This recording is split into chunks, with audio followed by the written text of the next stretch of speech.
Welcome back वेटीरियस novel 2 की और एक नई वीडियो में आप सभी का स्वागत है। यह एपिसोड नंबर 37। आज हम देखने वाले हैं जियान को उस एंशियंट रिमेन्स के अंदर जिसने पहले से एंटर किया हुआ है। अभी वो मेन हॉल की तरफ चला गया था। एग्जैक्टली कल उसने जब उस सीक्रेट फॉर्मेशन के अंदर एंटर किया था तभी वो वहाँ से डिसअपियर हो गया था। तो आज हम जानने वाले वो एक्चुअली में गया कहाँ और वो निकलेगा कहाँ पे, और जो एम्पायर का जो एंशियंट हॉल था उसके अंदर क्या रहस्य छुपा हुआ है। जो लोग नए हैं वो चैनल को सब्सक्राइब कर दें और हमसे जुड़ जाएं ताकि आपको बीटी टेस्ट 2 की स्टोरी लाइन का हर एक अपडेट टाइम पे मिल सके। और भी समय समय पर कुछ ऐसे स्पेशल एपिसोड को छोड़ते हैं ताकि वो भी आपके पास टाइम पे पहुंच जाए। अगर आपने पिछला एपिसोड नहीं देखा तो जाके जरूर देखें ताकि ये स्टोरी आपको पूरी तरह से समझ में आए। बात कर लेते हैं पिछले वीडियो के बारे में। लास्ट एपिसोड में हमने देखा था जियान उस जंगल से उस मेन हॉल की तरफ चला आता है। जब तक वो मेन हॉल की 100 मीटर के दायरे पे आके खड़ा हो जाता है वो नोटिस करता है कि वहाँ पे बहुत सारे जो पावरफुल बंदे हैं वो पहले से आके रुके हुए हैं, क्योंकि उस हॉल के चारों तरफ एक सीक्रेट फॉर्मेशन लगा हुआ था, बहुत ही ज़्यादा पावरफुल था। जब कोई बंदा उसके अंदर फोर्सफुली एंटर करने का कोशिश करता है तो वहाँ पे जो एक फायर ड्रैगन था वो उसको निगल लेता है, और उसका जो स्टॉर्मी अटैक है वो जियान की तरफ भी आ रहा था। और वहाँ पे आसपास जो सैकड़ों लोग खड़े हुए थे उस आदमी के ग्रुप के लोग, उनको भी वो अपने अंदर समा लेता है। लेकिन जैसे ही जियान को अटैक करने वाला ही था, जियान को जो व्हाइट कलर का फ्लेम रहता है वो बाहर आके उसको रब कर लेता है, जिसकी वजह से वो जो फायर ड्रैगन का जो अटैक था वो पूरी तरह से वहाँ पे डिस्ट्रॉय हो जाता है और धीरे धीरे वो इल्यूजनरी होने लगता है। ये देख के जियान भी अपने मौका को हाथ से जाने नहीं देता और वो सोचता है कि चलो यही वक्त है, हम यहाँ से एंटर कर लेते हैं। मिल्की व्हाइट कलर का अपना एम्परर फ्लेम से एक लोटस का बना था और वो लोटस में खड़े होकर दोनों उस स्टॉर्म के अंदर चले जाते हैं। और उनके पीछे पीछे जो लोग रहते हैं वहाँ पे वुहान वगैरह जो रहते हैं वो भी जब देखते हैं कि जियान ने किसी रास्ते को डिस्कवर कर लिया वो भी जियान को फॉलो करने लगे थे। उनके पीछे पीछे और भी बहुत सारे लोग आ जाते हैं। लेकिन जैसे उसके अंदर वुहान एंटर किया था तब पता चलता है कि जियान यहाँ से डिसअपियर हो गया। उसका ब्रेथ थोड़ा सा भी उसको महसूस नहीं हो रहा है। तब वो एक ट्रैप में फंस चुका था। वो सोच रहा था कि मैं क्यों जियान का पीछा किया यहाँ पे। अभी हम आगे देखते हैं। पफ पफ पफ साउंड से बहुत सारे जो लोग रहते हैं एक के बाद एक अभी उस फॉर्मेशन के अंदर घुसने लगते हैं, और वही सब वो वुहान को फॉलो कर रहे थे जो कि इनसे पहले आया था।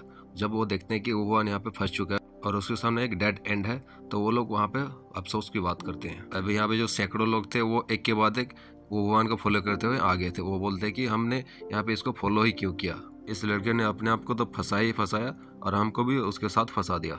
डैम इट, चारों तरफ फॉर्मेशन ही फॉर्मेशन है। हम अभी जाएंगे तो जाएंगे कहाँ, चलो हम वापस चलते हैं बैक जहाँ से आए थे वहाँ। अब हम अभी सभी के चेहरे पे एक डिससेटिस्फैक्शन देख सकते हैं वुहान के लिए। जैसे वो मुड़ के जाने वाले थे तब वो जो वुहान रहता है वो बोलता है कि देखो हम अभी एक सेम बोट में हैं और यहाँ पे हम सब फंस चुके हैं और यहाँ पे चारों तरफ फॉर्मेशन ही फॉर्मेशन है। तुम अगर वहाँ पे ऐसे घूमते रहोगे तो शायद तुम्हें भी वो फॉर्मेशन का रास्ता ना मिले बाहर जाने के लिए भी। अगर हम कीड़ों की तरह एक पत्ते पे सब खड़े हैं तो क्यों ना हम कोशिश करें, क्योंकि सो कॉल्ड ग्रेट फॉर्च्यून के लिए सभी लोग यहाँ पे इकट्ठा हुए हैं। क्या पता सब मिलके अगर कोशिश करेंगे तो शायद हम इसके अंदर जा सकें। क्यों ना हम सब मिलके अभी एक टेम्पररी यहाँ पे एक अलायंस को बना लें। वहाँ पे एक जो बंदा था जो कि उसके बराबर ही पावरफुल, वो बोलता है कि अगर एक अलायंस तो बनाएंगे तो वहाँ पे किसी बंदे को उस अलायंस को लीड भी करना होगा। और यहाँ पे लीडर कौन बनेगा? ये जो बंदा है इसका नाम एक्चुअली में एक लिविंग डेड है, यानी इसका नाम ही ऐसा है, तो इसको मैं लिविंग डेड बोल के ही बुलाऊंगा। अगर हम इसको हिंदी में ट्रांसलेट करेंगे तो शायद इसका ट्रांसलेशन जो आएगा वो होगा जीता जागता मुर्दा शायद। जब वुहान लिविंग डेड का बात सुनता है तो वो भी समझ जाता है कि बात तो तुम सही कर रहे हो, है ना। और जो लिविंग डेड था वो भी चाहता था कि अभी उसका जो बराबर का जो पावरफुल एक बंदा है वो ऐसे ही किसी अलायंस को लीड ना करे और भले ही यहाँ पे एक फाइट हो जाए, क्योंकि दोनों ही एक 3 स्टार ड्यूटी के लेट स्टेज पे थे। तभी वुहान बोलता है क्यों ना तुम इसको लीड करने के लिए मुझे तो, ये कहने के वो स्माइल करने लगता है। तभी वहाँ पे जो एक लेट स्टेज का 3 स्टार ड्यूटी का जो पावर था वो रिलीज होता है और चारों तरफ एक खतरनाक ऑरा फैल जाता है। यह देख के जो आसपास के जो लोग थे वो दोनों की तरफ गुस्से की नज़रों से देखने लगे थे। लेकिन तब जो लिविंग डेड रहता है कुछ सोचता है और उसके बाद उसका जो ऑरा रहता है उसको अपने अंदर सोख लेता है और नॉर्मली उस क्राउड के अंदर खड़ा हो जाता है। यह देख के जो वुहान रहता है वो देखता है कि जो सामने वाले में जो ऑरा अभी रिलीज हुआ था वो धीरे धीरे सप्रेस हो गया है। तो वो सोचता है कि अगर ऐसी बात है तो ठीक है, मैं ही लीड करता हूँ इस ग्रुप को। वुहान भी नहीं चाहता था कि यहाँ पे सिचुएशन खराब हो, क्योंकि वो उस लिविंग डेड के अंदर से एक खतरनाक ऑरा को फील कर पा रहा था। अगर यहाँ पे फाइट होता है तो यहाँ पे ये कहा नहीं जा सकता कि दोनों में से कौन जीतेगा।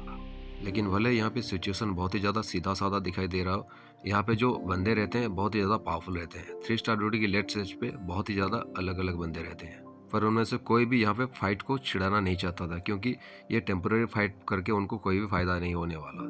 वहाँ पे जो ग्रेट फॉर्च्यून है उसके वजह से अगर कोई फाइट होता है तो वो देखा जाएगा। यहाँ पे कोई भी फाइट करना मीनिंगलेस होगा। वुहान कहता है लेट्स गो, चलो हम चलते हैं। क्राउड में सभी लोग देखते हैं चारों तरफ, जो कि एक बहुत बड़ा स्ट्रेंज फॉर्मेशन बना हुआ था।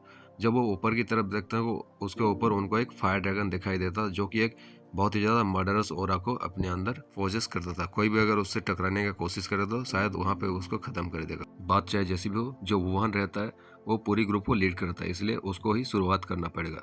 वो बोलता है कि फायर किलिंग पाम। ये कहने के साथ उसका जो शरीर के अंदर एक टेरिफाइंग लेवल का फाइटिंग ओरा रिलीज होता है और वो आसमान की तरफ देख के रोर करने लगता है। ये कहने के बाद अपना अटैक को वो लॉन्च कर देता है उस फायर ड्रैगन की तरफ। जब वो उसका अटैक को लॉन्च किया था, उसके अटैक में हम देख सकते हैं एक ब्लैक कलर का वाइंड का ड्रैगन बन के उसके तरफ जा रहा था। जब वो ब्लैक कलर का वाइंड ड्रैगन उस फायर ड्रैगन की फॉर्मेशन से टकराता है, वहाँ पे एक बहुत बड़ा ब्लास्ट होता है बूम साउंड के साथ। आसमान अभी फ्लक्चुएट होने लगे थे, इसके वजह से दोनों ड्रैगन एक दूसरे में टकरा गए थे।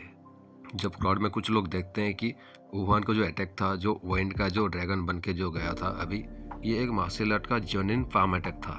वो समझते थे कि ये जो मार्शल आर्ट है अपने अंदर कितना ज़्यादा सीक्रेट को पोजेस करता है। तभी वो कुछ लोग जो वहाँ पे रहते थे, जो कि इस लीडर की वजह से थोड़ा सा नाखुश थे, वो भी समझ जाते हैं कि इस बंदे ने इस ग्रुप को लीड करके अच्छा ही किया, क्योंकि उसके पास वो काबिलियत है।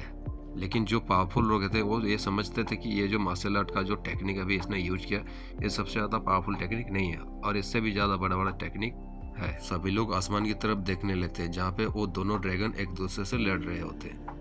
उनके फाइट की वजह से आसपास एक बहुत ज़्यादा टेरिफाइंग ऑरा रिलीज हो रहा था और उन दोनों ड्रैगन के जो टकराव से जो ऊर्जा निकल के आता था, उस ऊर्जा से उनके पीछे एक ब्लैक कलर का लोटस बनने लगा था और उसके लोटस के अंदर उनका जो ब्लैक एनर्जी रिलीज हो रहा था, उसका एक एक बूंद करके उसके अंदर टपक रहा था। जैसे जैसे वो फाइट बढ़ता जाता है, वो जो लोटस रहता है उसके बीच में एक ब्राइट ब्लैक कलर का लाइट चमकने लगता है।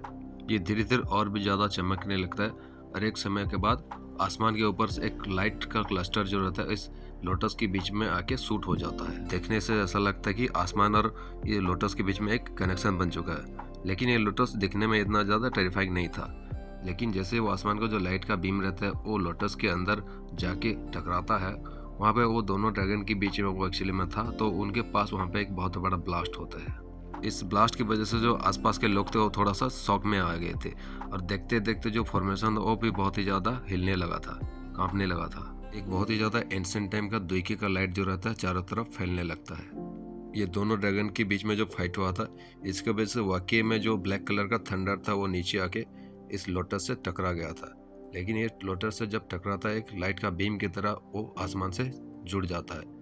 ये इतना ज़्यादा खतरनाक नहीं था। लेकिन वहाँ पे जो दोनों ड्रैगन फाइट कर रहे थे, वो दोनों ये सीन को देख के इसको तोड़ने की कोशिश करते हैं और उनका जो रोर का टेरिफाइंग एनर्जी रहता है इस लोटस के आसपास घूमने लगता है। पर ये लोटस जो था टच से मस नहीं हो रहा था और इसके ऊपर जो ब्लैक थंडर पड़ने वाला जो एनर्जी था वो लगातार लाइट के बीम की तरह इसके अंदर पड़ रहा था। वो वुहान अपने मन में साय करता है। वो देखता है कि ये जो लाइट का बीम रहता है इतना ज़्यादा खतरनाक तो दिखता है, लेकिन उसके दिल में एक चिल को फ्लैश करवाता था। कुछ दूरी पे जो फेंगली थी वो ये चीज़ को देख रही थी बहुत ही देरी से। वो देखते कि उसके अंदर से जो लाइट का बीम है इस लोटस के अंदर जा रहा है। ये देख के वो अपना जो फिंगर रहता है उसको थोड़ा सा फ्लिक करता है और उसका एक वाइंड एंड थंडर का एनर्जी का अटैक उस लोटस के अंदर लग जाता है जाके, और वहाँ पे जो लोटस रहता है दो भागों में डिवाइड हो जाता है। अभी उस लोटस के अंदर देखने से हमें पता चलता है कि वहाँ पे एक लाइट का जो ड्रॉप रहता है, वो थंडर का ड्रॉप रहता है, वो धीरे धीरे टपक रहा था। सभी के सामने अभी जो सीक्रेट था खुल चुका था, क्योंकि वो सब देखते हैं कि यहाँ पे जो वाइंड एंड फायर का जो ड्रैगन रहते हैं, दोनों की फाइट की वजह से ये लोटस यहाँ पे फॉर्म हुआ था और उस लोटस के अंदर एक टेरिफाइंग लेवल का जो एनर्जी छिपा हुआ रहता है। और ये चीज़ अभी कोई नेचुरल ट्रेजर से कम नहीं है। ये लाइट के बीम में भी थोड़ा सा फ्लक्चुएट होता है और वहाँ पे एक अर्थ सैटरिंग वॉइस चारों तरफ गूंजने लगती है, यानी जमीन को कपा देने वाला एक बहुत ही ज़्यादा खतरनाक आवाज़ चारों तरफ गूंजने लगती है। क्योंकि ये दोनों ड्रैगन अभी लड़ते थे, इन दोनों की वजह से ये जो लोटस था पूरी तरह से एक्सप्लोड होने वाला था। बूम, अभी यहाँ पे बहुत ही ज़्यादा बड़ा ब्लास्ट होता है। जो फेंगली रहते वो जो लोटस की वजह से जो फाइटिंग ऑरा फॉर्म हुआ था उसको अपने अंदर सोख लेती है, क्योंकि उसके अंदर पहले से विंड एंड थंडर का पावर रहता है। ये देख के जो वुहान रहता है वो थोड़ा सा शॉकिंग या नजर में आ जाता है। वो देखता है कि वो जो फेंगली है बहुत ज़्यादा पावरफुल है। कब ये इतना ज़्यादा पावरफुल हो गया इसे पता भी नहीं था। ये वाकई में जो सामने वाले बंदों को जो फाइटिंग स्पिरिट है इनको कंडेंस करके अपने भीतर समा रही है। लेकिन जैसे भी यहाँ पे ब्लास्ट हुआ था, जो फेंगली रहते हैं वो अपने चारों तरफ एक सुरक्षा कवच को बना लेते हैं। ये देख के जो वुहान रहता है वो भी अपने चारों तरफ एक सुरक्षा कवच को बना लेता है। फाइनली ये जो ब्लैक कलर का लोटस थे एक्सप्लोड हो जाता है और जो आसमान से जो लाइट का बीम आ रहा था ये भी एक ही डायरेक्शन में शूट हो गया था, क्योंकि यहाँ पे बहुत सारे लोग अपने ऊर्जा को एकत्रित करके खुद को लपेटे हुए हैं। तो ये ऊर्जा सभी को नज़रअंदाज करते हुए एक बड़े से पहाड़ में जाकर टकराता है और कुछ ही समय के अंदर वो जो पहाड़ रहता है पूरी तरह से धूल में तब्दील हो जाता है। अभी इस ब्लैक लोटस का अर्थ सेकिंग एक्सप्लोजन की वजह से पूरी की पूरी फॉर्मेशन एक साइलेंट मोड में चला गया था। जहाँ पे वो डेमन लोटस अभी एक्सप्लोड हुआ था वहाँ पर हवा अभी धीरे धीरे साफ होने लगता है। अभी वहाँ पे देखने के बाद कोई भी बता सकता है कि अगर वहाँ पे कोई भी बंदा अगर रहता तो उसका वहाँ पे हड्डी भी नहीं बचती और वो इस दुनिया को हर पल के लिए बाय कह के एवापोरेट हो जाता। वातावरण धीरे धीरे शांत होता है और जो फाइट पहले चल रहे थे वो भी अभी पूरी तरह से खत्म हो चुका था। चारों तरफ शांति छाई हुई थी। ये देख के जो क्राउड जमा हुए थे उनकी तरफ देख के वुहान बोलता है कि चलो हम चलते हैं, अभी मामला ठीक लगता है, क्योंकि ये जो फॉर्मेशन है पूरी तरह से यहाँ पे टूट चुका है और यहाँ पे जो आसमान को ऊंचाई को छूने वाला जो हॉल था वो सबके नज़रों में आ चुका था। लेकिन जैसे ही सब लोग उस मेन हॉल की तरफ देखने लगते हैं उन सभी के सामने एक बंदा था जो कि एक ब्लैक रोलर को लेके खड़ा हुआ था और उसके साइड में एक लड़की थी जो कि बहुत ही ज़्यादा सुंदर दिख रही थी। अभी ये देव मनुष्य और एक महादेवी कहाँ से टपक पड़ी है तो आपको पता ही होगा, और ये महान लोग कौन है ये भी आप जान गए होंगे। बाय द वे ये सुंदर नारी और सुंदर पुरुष के बारे में हम बाद में बात करेंगे, क्योंकि ये दोनों वही हैं जो कुछ देर पहले ये वुहान और उसका पूरी ग्रुप को चकमा देके वहाँ इस हॉल के इंटीरियर पे पहले ही आ चुके थे।